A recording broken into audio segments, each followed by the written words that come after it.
Um, Welcome back, everyone. Glad you could join us again. It's been 4 weeks since we took off. The past sessions that we studied were the letters, the first three chapters, and they were to the seven churches of Asia Minor. And what we discovered was that the letters were to the seven churches of Asia Minor and no one else. And that helps put things in perspective when we're trying to consider what they were going through, what John was trying to tell them, and what they were looking forward to, and the comfort and peace that they were going to get from God during that time of tribulation. Now, throughout the series, I'm going to be reminding you of a couple of things in order to keep our perspective. Okay, one of those things is that in Revelation 22, the angel tells this to John. Revelation 22, he says, let the evildoer still do evil, and let the filthy still be filthy, and the righteous still do right, and the holy be holy. So he's really saying that, John, the time is come to stop evangelizing. It's over. It's like the ark, that door is closed. No one else is getting in. Now, here's where we have to use some logic, common sense, and context of Scripture. If the fulfillment of the events in the book of Revelation are still future, then why did the angel tell us to stop evangelizing? Because that's what he said. Stop evangelizing. So either there's something here that's not jiving. We've been told for 2,000 years to not evangelize, but yet that's all we try to do is get people in the kingdom.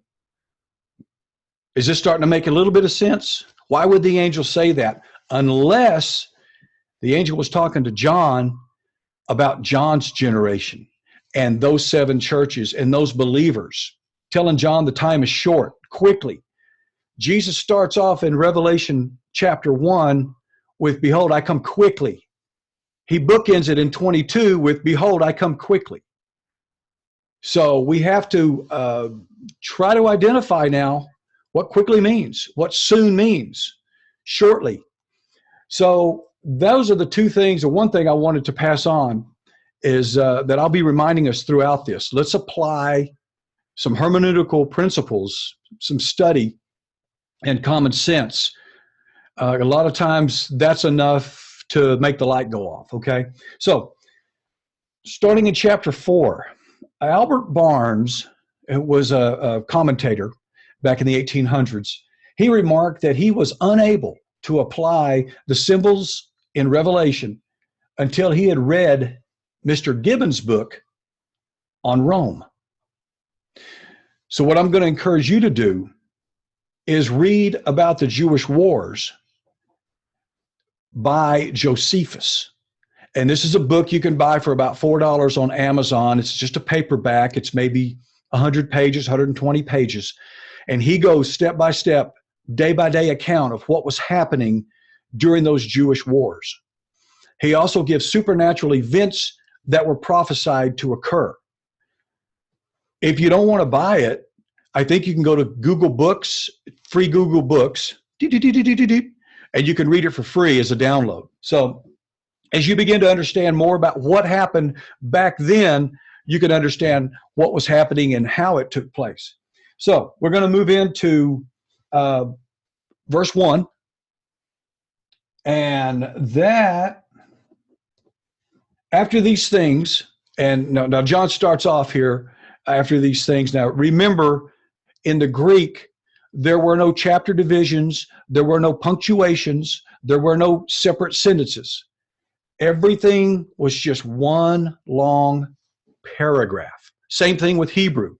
They didn't have that, which was impressive when Jesus would walk into the tabernacle and he would grab the scroll of Isaiah. He would just open it up and go, Isaiah 5. He wouldn't say Isaiah 5, but it wasn't one. But the chapter divisions and the book divisions occurred in the 1400s when one man did that. So this is really one thought all the way through. Now, He says, the angel says, after I saw these things, John says, which were the visions of the seven churches and the letters, that's what he saw. Behold, a door became opened in heaven. And I heard the first voice as a trumpet speaking to me, saying, come up here, and I'll show you what needs to happen after these things. Now, what's the after these things? Well, the events that were going to happen to the seven churches, those were going to occur. What happens at the end of that tribulation is what John is about to be shown.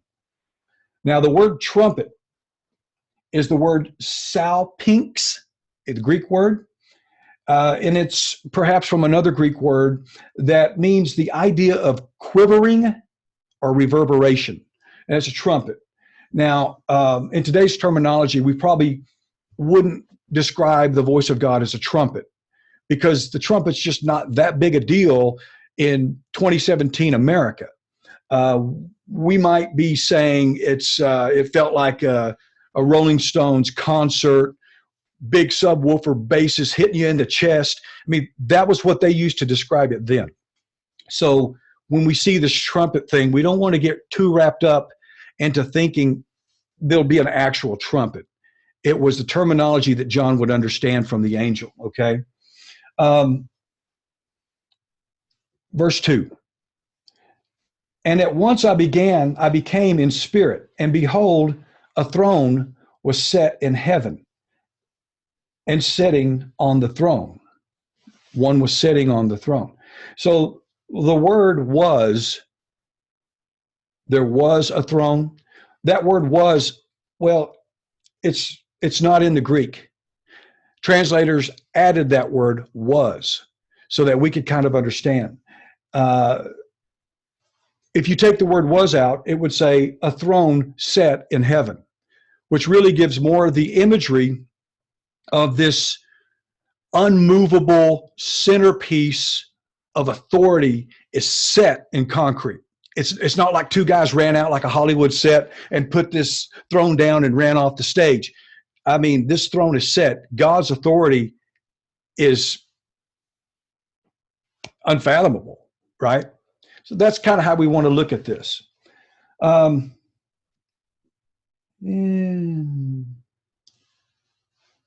Verse 3, and the one setting was in appearance like a jasper stone and a sardine, or sardine, sardius is another word, and a rainbow was around the throne in appearance like an emerald. So there was like a green rainbow that seemed to be around the throne. Now the high priest, I'm going to break this down. The high priest, he had a breastplate that he wore. And on this breastplate were 12 emeralds, or 12 gemstones. And each gem represented one of the 12 tribes of Israel. Dan and Asher and Manasseh and all the rest that were on there. When we see this in heaven, that audience would automatically know which tribe represented which precious stone. This means nothing to us because we don't study. We don't understand that. But to John's audience, when they said the sardius and the jasper, they were raised knowing what the sardius represented, and the jasper and the ruby and the emerald and the onyx. So this meant something very important to them. Now, since these 12 stones represented the 12 tribes of Israel, what three we have being represented are the tribe of Reuben, which is the sardine, Benjamin, which is the jasper, and the emerald was Judah's stone. Now, why is it these three stones? We don't know yet. Maybe we'll find out. Now, Revelation 4, and around the throne I saw 24 thrones, and on the thrones I saw 24 elders sitting, having been clothed in white garments, and they had golden crowns on their heads. Now, if you remember from our last studies, the church of Laodicea was promised to sit on thrones with Yahweh as well. So we see a picture developing that these elders were contemporaries of John's, representing possibly believers for all time or believers in that generation. That's irrelevant. But we're seeing that the same things promised to those 7 churches are now being shown already in heaven, being represented to John. And more than likely, the thrones were arranged in a semicircle around the main throne. And this is something that goes back to the way the Sanhedrin set up. They would have 23 thrones set up around the king, so the king could see everybody. Everyone was in his vision. They weren't behind him. So it's speculation to whether it was a full circle or whether it was all in the vision of the king. We don't know. But there's just 2 options for you to decide from. It would also signify to the readers this type of authority that Yahweh had in heaven, and they'd be able to relate that to their own experience with the temple that they used to worship in. And the second word, they're clothed in white garments or raiments. And that's the same Greek word that was used in Revelation 3:4 when we read about the church in Sardis and the others who would receive white raiments if they remained faithful and diligent. Okay? Now, third, we know elsewhere in Scripture that there are crowns laid up for believers. There's a crown of rejoicing in Thessalonians, a crown of righteousness in 1 Timothy, a crown of life in James, and Revelation 20, there's a crown of glory in 1 Peter. So once again, the angel is given John images that related to everything the Jews were raised understanding. We don't really understand it, but there again, there wasn't a church of Texas among the 7 churches. So it really wasn't written for us or to us, but it was written for us. We can learn a lot from it. We can understand God. We can understand his redemptive plan for us, okay? Now, let's go to the 24 elders. There's a lot of speculation. If you asked 50 commentators, you'd get 50 different opinions on who these 24 elders were. Some say, well, 12 represented the Old Covenant, 12 represented the New Covenant. It was a blend of the old prophets and the new prophets being the 12 disciples. Oh, no, it's believers. You know, in a way, it's important, but in another, I don't know. Sometimes I think, how much energy do I want to spend deciding if I think it's this person in the past or this person in the past? It may not matter. And your views change the more you study, okay? So, more than likely, my opinion is they were linked to the 24, what they called courses of the Levitical priest. The order, they would line up 24 priests and they would take turns continuously giving sacrifice. So if that was the point, then of course they understood what that meant. That them as believers in Jesus were called upon to continually be in worship to God, just like the elders were continually in offering sacrifices and worship to Yahweh in the temple. Another way that they would understand that this new covenant is still being ran by Yahweh the Father. Okay, now, who were they? Who were the 24 elders? Here's a closer description of who they were. We go to, next chapter will be Revelation 5. We're just going to pick one verse, Revelation 5:9. And they sang a new song saying, "Worthy art thou to take the scroll and open the seal, because you were slain and did redeem us to God in your blood out of every tribe, tongue, people, and nations, and did make us to our God kings and priests, and we shall reign upon the earth." So I don't see how this could be the Old and New Covenants or the Old Testament and the New Testament. They weren't redeemed. They weren't sinners. Jesus didn't die for scrolls. He died for us. So the other thing is, the Jewish language used typically tribe and nation as Jews, and they would use people, and tongues as Gentiles. So this is more of a statement of everybody.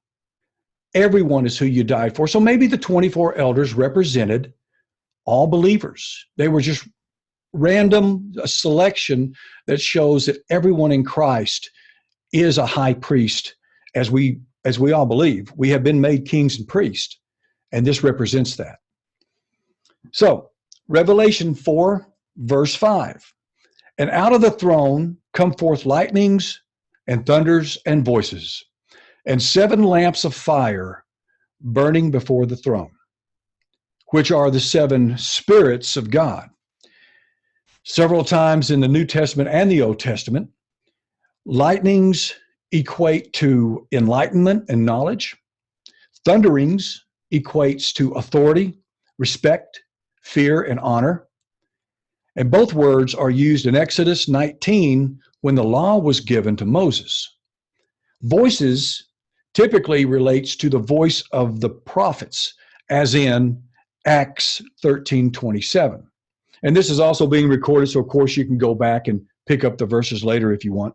Now these imageries have also been used in Psalm 18:13 for the judgments of God handed out, as seen in Revelation 8:5 when the same judgment is poured out.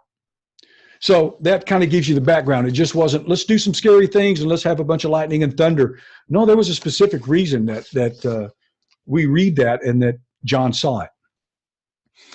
Verse 6, and a glassy sea before the throne like crystal. And in the midst of the throne and around the throne were 4 living creatures, full of eyes in front and behind. Now,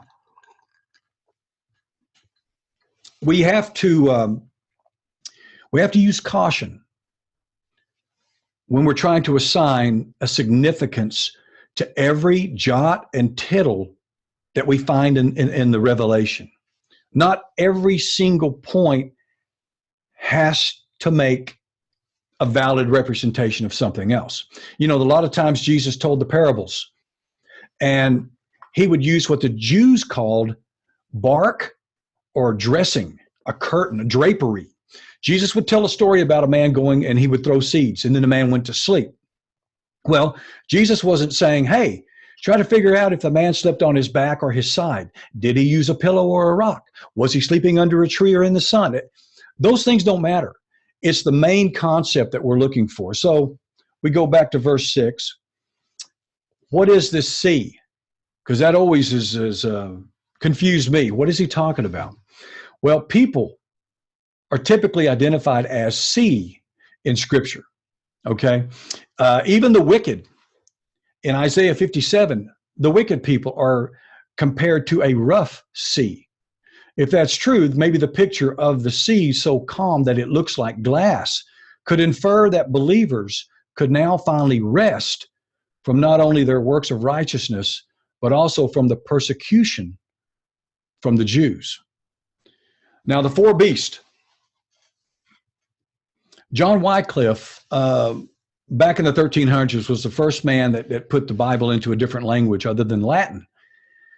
And he translated zoon, and zoe, or zoe, means life. Zoon, it means life in something. And he's the first one that really used the word beast, which I don't really think is a very good translation. I think he should have left it the more orthodox definition of a living creature. And that could be anything.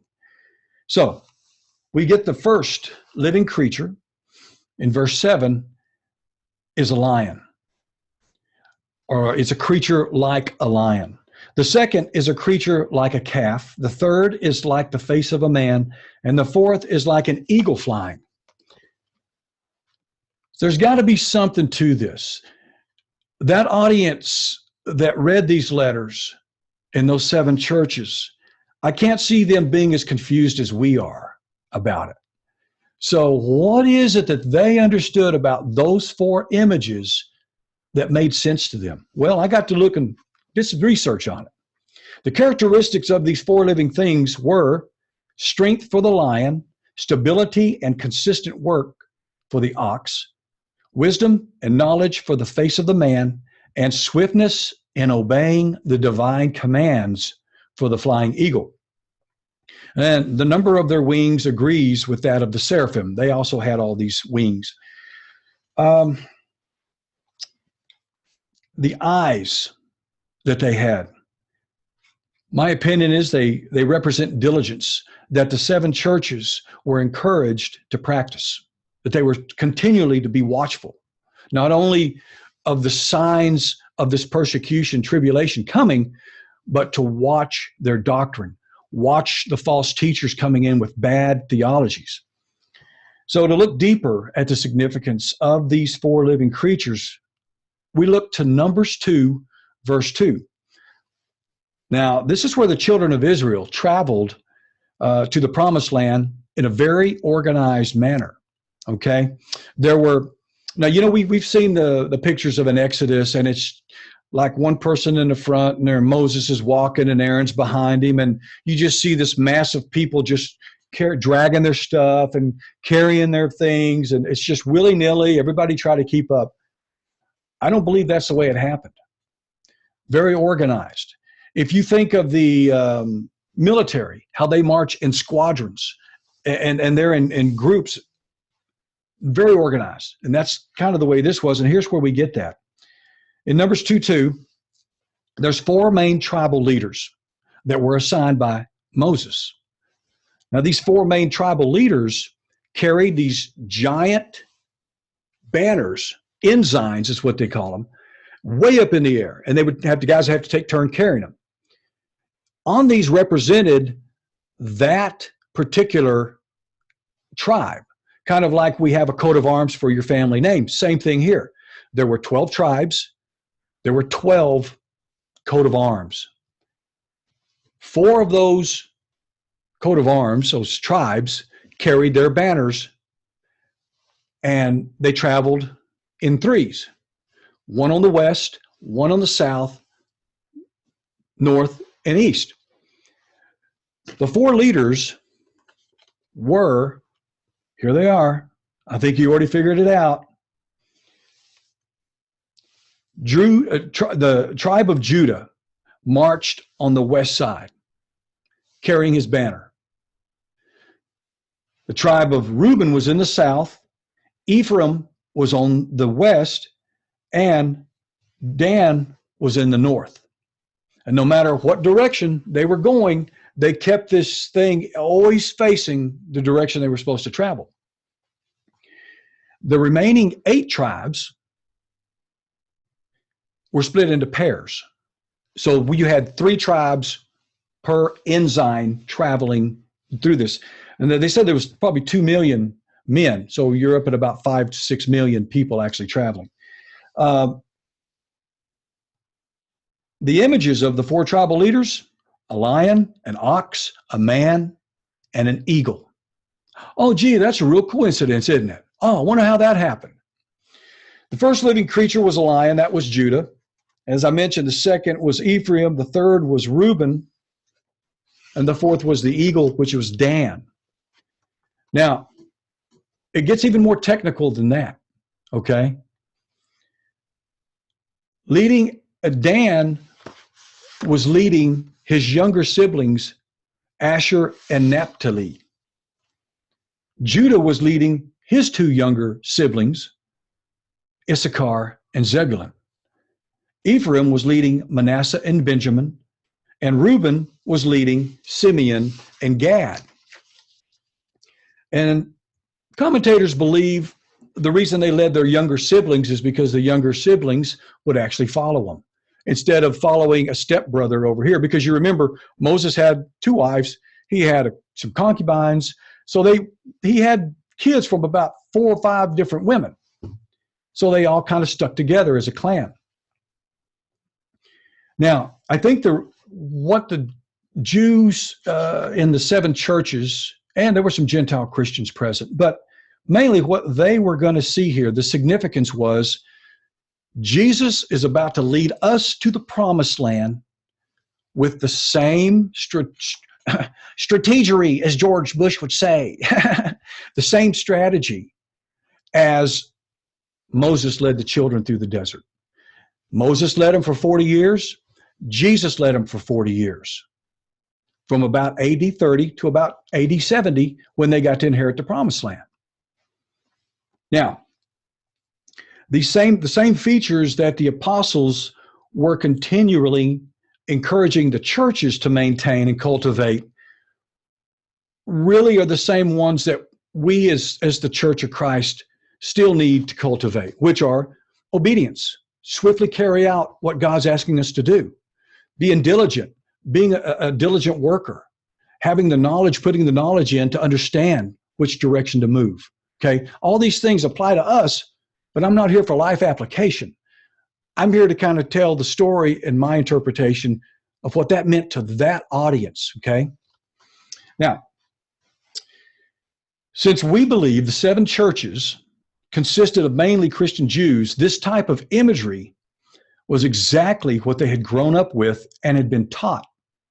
They easily understood the association of the 4 living creatures with their precious gem identified in it and the symbols of the tribe placed on those ensigns out in the desert.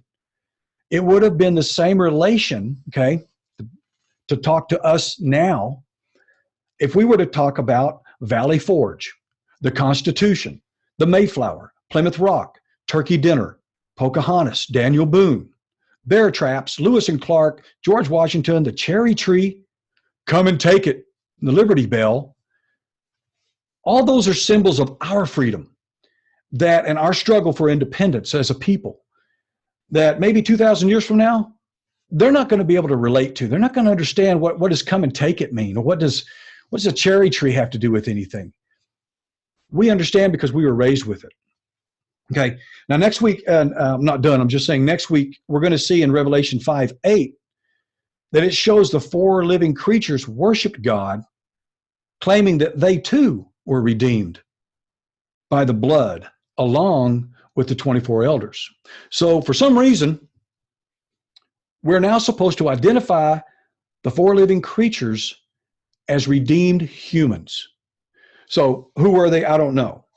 Some say, well, these 12 tribes of Israel are represented as the 12 disciples, and these 12 foundations of heaven that we're going to read about, the kingdom, that represents the teachings and the evangelism of the 12 disciples, the 12 apostles in building the church from scratch. So we'll find that out. I don't want to get too deep into that yet. But verse 8, the 4 living creatures each had 6 wings around him and eyes that were full open. They did not rest day or night, saying, Holy, holy, holy, Lord God Almighty, which was and is to come. Well, since we believe that these events transpired then, that this vision that John got happened then, that would make the 4 creatures existing back then and singing this song about 2,000 years ago. You know, I used to, Wes is not here today, but Wes Arnold and I used to talk about that. And we'd say, you know, sometime in the future, these 4 beasts and these elders are going to sing these songs that we've been singing in church for 50 years now. Holy, holy, holy. And I'm thinking, aren't we kind of stealing their thunder? I mean, it's not going to be interesting to God if he hears it in the future. And he goes, oh, yeah, y'all did a pretty good job. But, you know, my believers have been singing this song for 75 years now. So that's just our kind of weird way of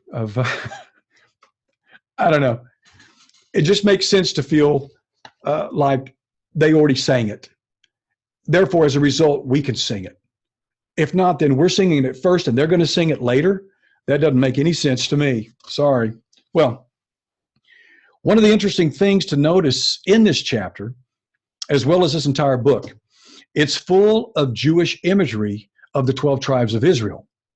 Now, this is a sign that Yahweh did indeed call those people back, and he did redeem the lost sheep of Israel. He did redeem a remnant from the tribes. Not every one of them. Jesus never said he was doing that. He said, I'm here for the lost sheep of Israel. So some people claim 144,000 will be saved in the future, hey, we can see right now they were already saved. They were already redeemed.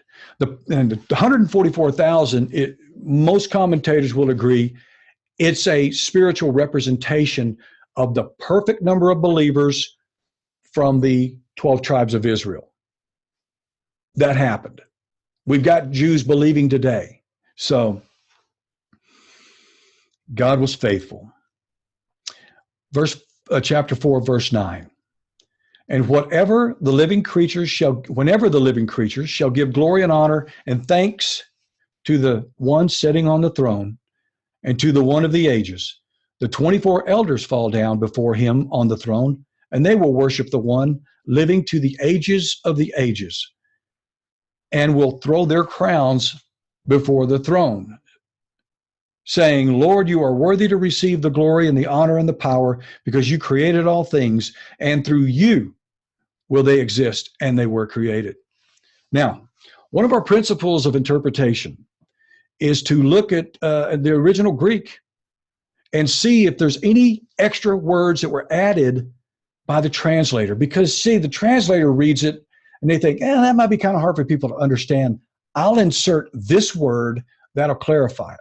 Sometimes it doesn't. Sometimes it puts us on the wrong path. So here's an example.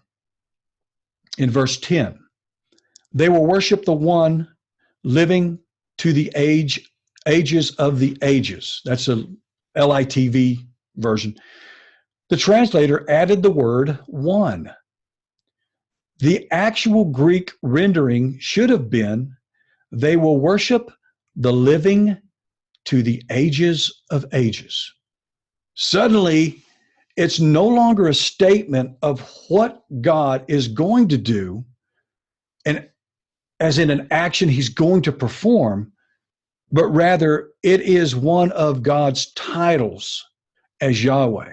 He is the great I am that I am. Well, he is also the living to the ages of ages. Now, that's something that sounds a little bit awkward to us. But when you think about the other titles that God has been called, this makes sense. It makes much more sense to refer to him as living to the ages of the ages. He's just eternal. It's another way to say it. Suddenly, it's no longer a statement of what he's going to do, but who he is. That's his character. So it adds more weight to the sovereignty of the Creator. So when you're studying, especially a version that'll have highlighted, added words, read the passage without the added words to see if it renders a different meaning for you. A lot of these versions in the Bible will, the word may be italicized and it'll maybe gray colored. That's letting you know it's not in the original Greek and a translator put it there. So it's important for you, and it's your responsibility to study to show yourself approved, okay? Verse 11, Lord, you're worthy to receive the glory and the honor and the power, because you created all things, and through you will they exist, and through you were they created. So I think that's the end of our chapter. Ken, I think we're done. You hear me? Yes, we're done. But Okay. We're only begun. We're not completely done anywhere close. We got 16 more chapters to go. Yeah, right. There's so many things. What you went through on chapter 4 is very interesting in talking about all these different beasts, 7 spirits, the gems, the breastplate. But it really gets really good when you start talking about things that are most commonly phrased along the path of those of the futurists. Speaking of the beast, the mark of the beast, the Antichrist, I can remember so many things when I was growing up being told of what the scorpion's tail was and all these things. But, when you start finding history, and history makes it so plain, when you see what they're actually talking about, and you did a good job about telling them, we would understand. They won't understand what the cherry tree is. They won't understand about, don't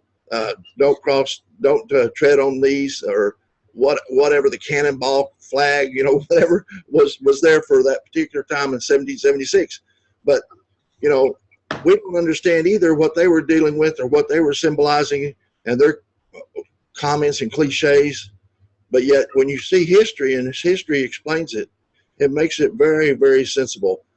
Book of Revelation is not that difficult now when you have the facts to back it. Then you know what you're talking about. And I appreciate you, TJ, walking us through this. And I'm looking forward for the next 3 weeks that you're going to continue to come back each Sunday night at 7 o'clock and at Central Time and share with us what God has shown you. Also, I want to commend you on the commentaries I saw in the Kingdom Bible. I noticed I was flipping through it. I bought that thing because it's got so much good information in it. And lo and behold, there was T.J. Smith about 9 or 10 times somewhere. How many articles have you got in that? How many commentaries you got in there? We were blessed to be able to write 8 commentaries for that Bible. Maria helped. She basically wrote one of them, I think, 1 Corinthians, and it was an honor, really, to be able to do it. We started off doing a couple of them, and then the emails would come out asking the guys that were assigned to hurry up, please get them in.